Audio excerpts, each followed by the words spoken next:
do a bit of history. So when and how did Korypheus originally get together?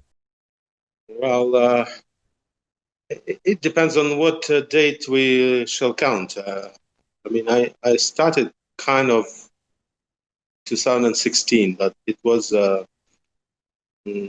semi-professional, I would say. But the professional band came into the beginning about 2018 when we had a very nice bunch of guitarists from the previously famous bands, and we managed to record our first EP, Blast. Sergei Sershin, he's a famous guitarist, and now he is with his band No Apology, I believe. If you've heard about them, it's mainly covers, but they're fantastic. Well, that was the beginning, but our roots were in the hard rock, I would say, hard rock and metal, sort of Metallica kind of metal. Then the second stage was in 2020 when we changed the members, and we brought in the guy Max Ashkala that who influenced us a lot, and we moved towards the progressive metal. And the second album, if you compare the first and the second, they differ a lot. And the main sort of milestone is the second album, and the song Goliath. If you will manage to listen to it, that's where it really started. The song Goliath. And in the third album, we had the tune from the Goliath, and we incorporated it in the song Avatar. You can hear the melody, the tune from the Goliath, but we sort of to show the continuation, and the link between the second and the third album. And then the third album was very difficult to record because we had the war started in our country. So we all were in different cities. It was awfully difficult to record, to make songs. So in different cities, different recording sessions, recording studios, that was terrible, terrible and difficult. But in the end, we like what we did. So it's up to you, to say what you think. But I think it was another step, as we see from the from many journalists, from many reviews, that they see some progress that we did from the second album. So it's kind of another step. It and we had a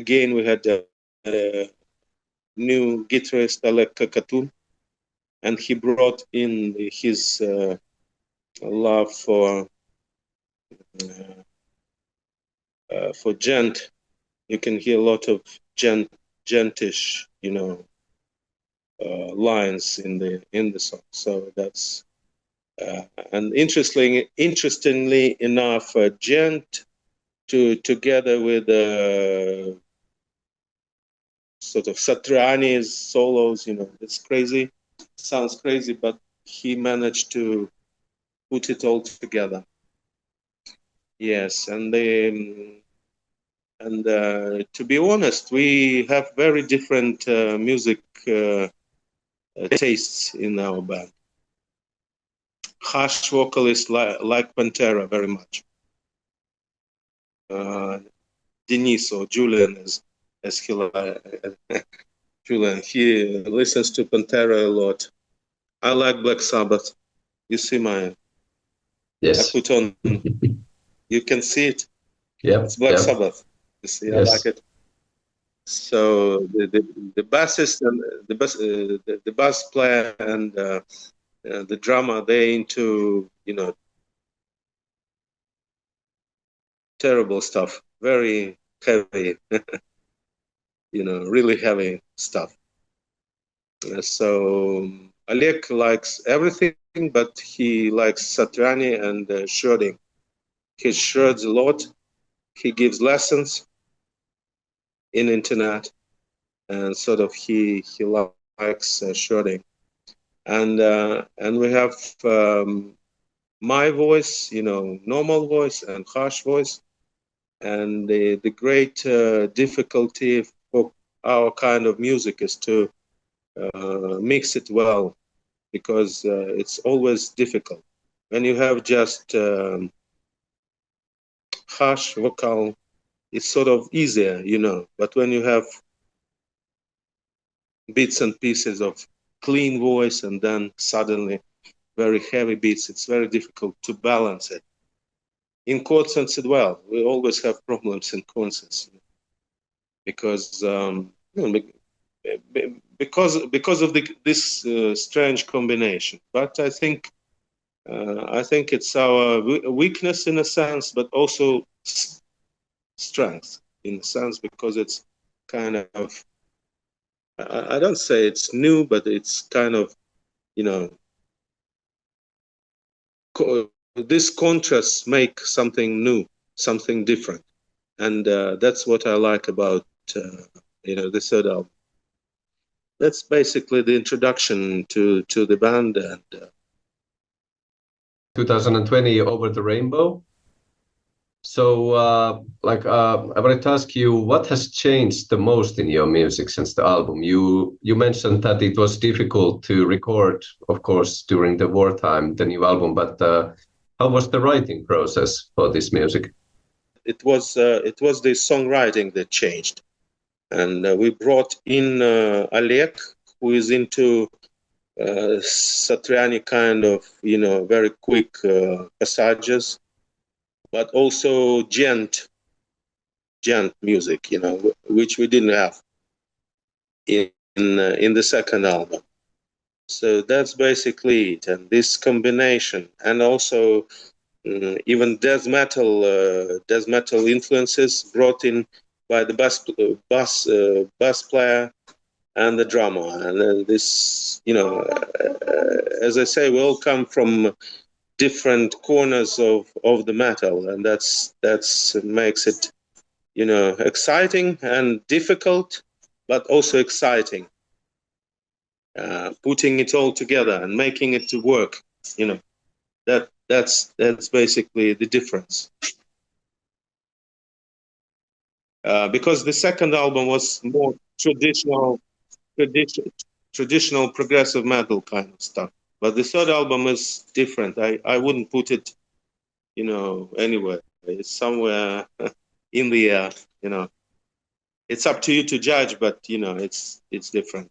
Maybe the songs, like what's kind of the background story for, let's say, Odysseus? From my childhood, I was fond of reading myths, Greek myths, but later I come across the myths of Mesopotamia, Gilgamesh. That's where it comes from. So, and I found out that this Mesopotamia myths much older than Greek myths, and many characters from Greek myths, like Odysseus and his adventures, come from the stories that we never knew, but it already existed in Mesopotamia. And King Gilgamesh from ancient city of Uruk already had quest for in the infinity, and fought the death, and tried to get the eternal life, all this kind of stories. That's very interesting. But Odysseus song, yes, it's based on the famous story of King of Ithaca. But also, I know from my reading of the books of Freud that we all had this,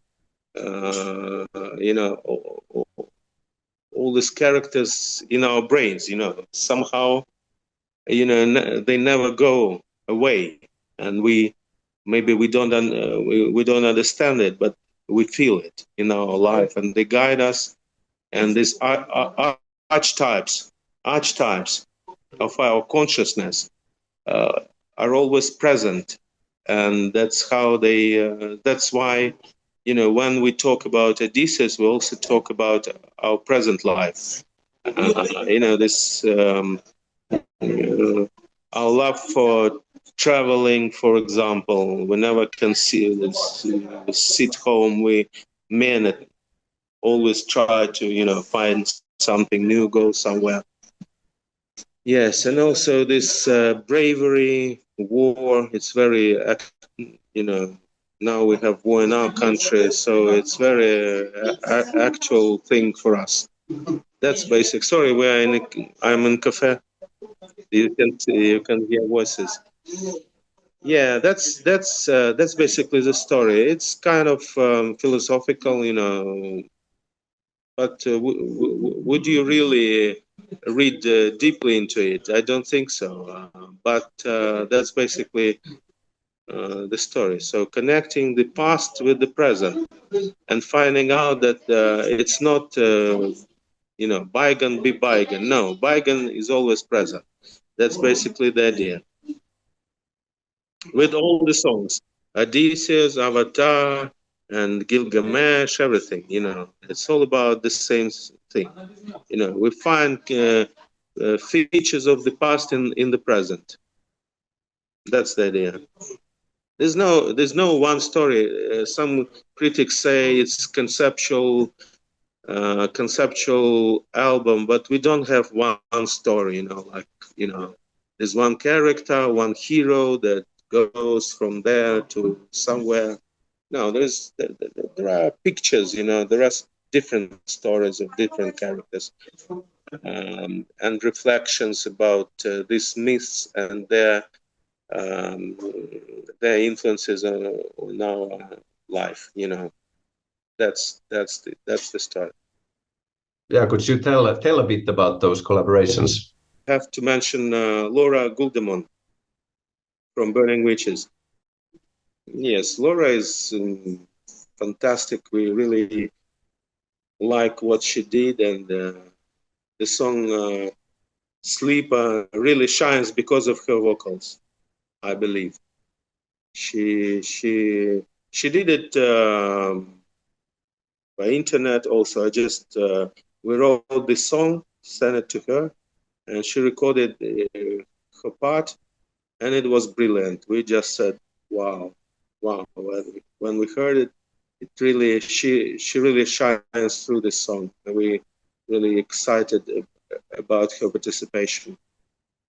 Yossi Sassi from ex-Orphaned Land, founder of Orphaned Land, very famous musician. He brought this Oriental music because the album is about Gilgamesh. So we wanted to record something, not everything Oriental, but some bit of Oriental music, and he did it with the bouzouki guitar. It's a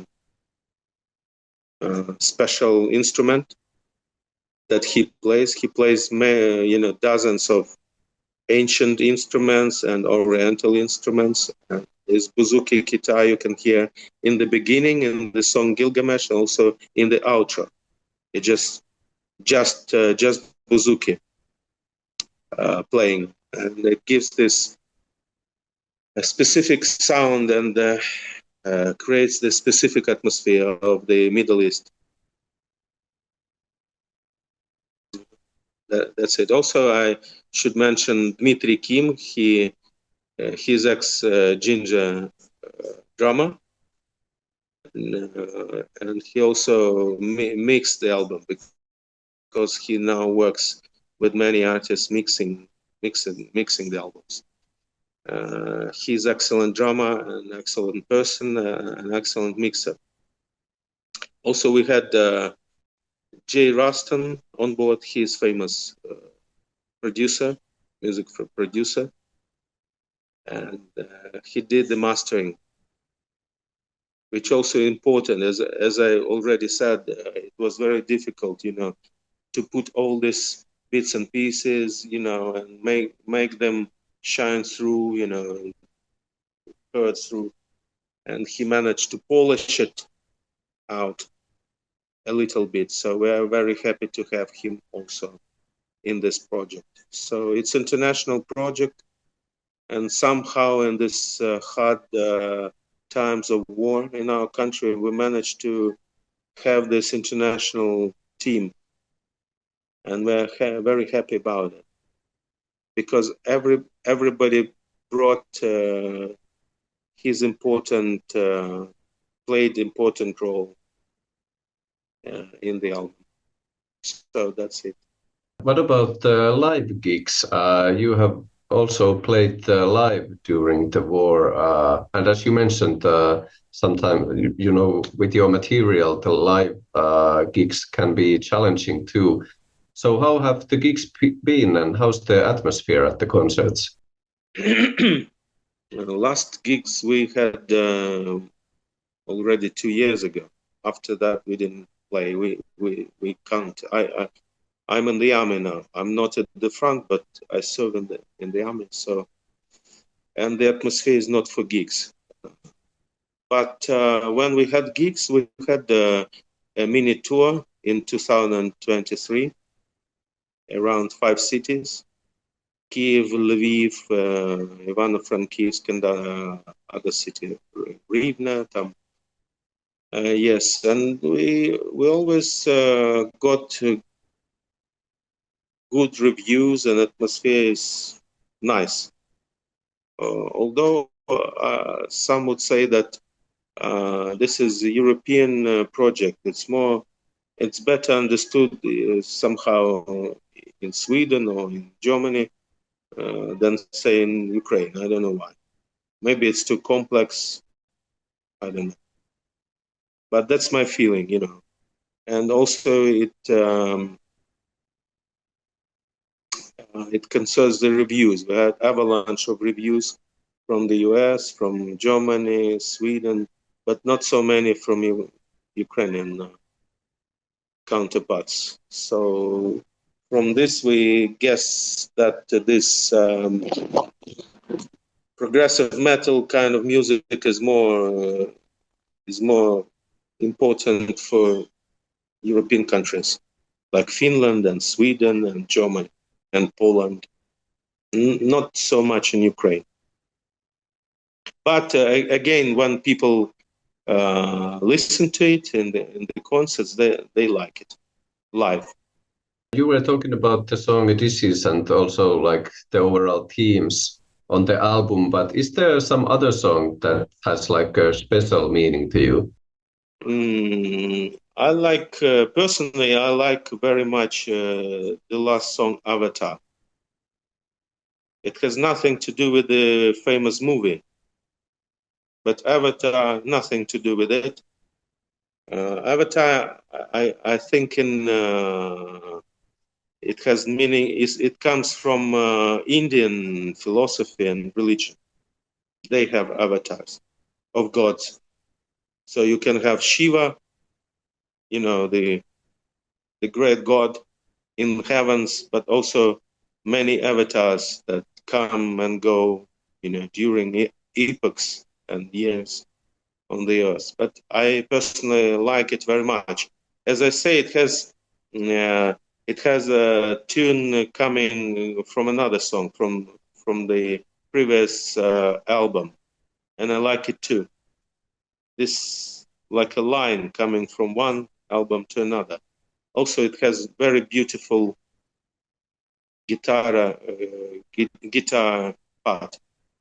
and we did many versions of it. We couldn't come, you know, to the end with it, and we even at some point we wanted to drop it. We couldn't really make it, but when you try hard, finally you get good result, and I think it's excellent. Oleg, Kakatun guitarist, come with excellent solos, not really shredding. Sometimes we fight with him. As I say, we don't need just speed and velocity. We don't need this. We need music, and we need melody. Make it quick, speedy, but also melodic. And that's what he managed, in the end, finally to do in Avatar. If you listen to it, it has beautiful parts. Also, it had very heavy part and breakdown. And my part was actually, it's taken from the concert. It's very rare when you do this, but at that point of time, I couldn't go to the studio. So we had to take it from one of the concerts, live concerts. And I like it too, because you can, maybe in the studio, I would never sing like that. I tell the story. I started with storytelling, not singing. Avatar, open your eyes. And rhythmically also, you can see that it's taken from the concert, because it's rhythmically, I say it in between of the, in between of the music. But then I come up with the, with the rhythm and start singing. And I like this performance very much. And then in the end, and I also go into harsh singing accidentally, but it's recorded. I never do it in the studio, but in this case, during the concert, just I go in the hush. In the very end, if you listen to it carefully, you can hear it. I also like this, and musically, I like it very much, and I like the melody. As I say, I always prefer music with good melody. For example, that's why I like Black Sabbath, for example, because when people say talk about Black Sabbath, they mainly talk about heavy riffs, detuned guitar of Wyoming because of his fingertips and all that, and they forget that late Ozzy was excellent songwriter, excellent songwriter. That's my opinion. And part of the success that they had because of the beautiful tunes, melodies that Ozzy came up with. That's why I say that I like Avatar very much, because of the melodies in it. As we've been talking, Over the Rainbow came to in 2020, and this year, of course, we have the new album Gilgamesh. So, what are kind of your future plans for Korypheus? We signed the contract with the American label M Theory, and we had to make another album, and I think it will be an EP. And we started already recording. Then I wasn't mobilized into army, and we sort of stopped it for a while. But I think now I will be able to sometime come to the studio. So I think we already recorded 2 songs from the new album, and we have material for another 3 or 4 songs. So I think within 1 year we'll manage to do an EP with M Theory label, US label. So we are very happy. I have to say this, not have, I want to say this, that they give us much credit, because many labels refuse to have this album because we don't do tours. They wanted the band to, to make money and to tour and to make money.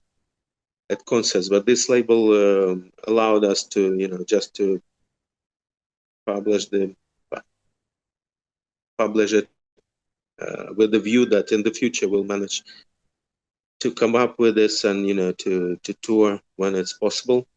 So they believed in the music. They have had very high opinion of the music even before the reviews, and they took us on board. So we're very happy about it. And I want to say thank them for this, for believing in us and in this album, because it's important, very important, to be afloat, in these difficult times.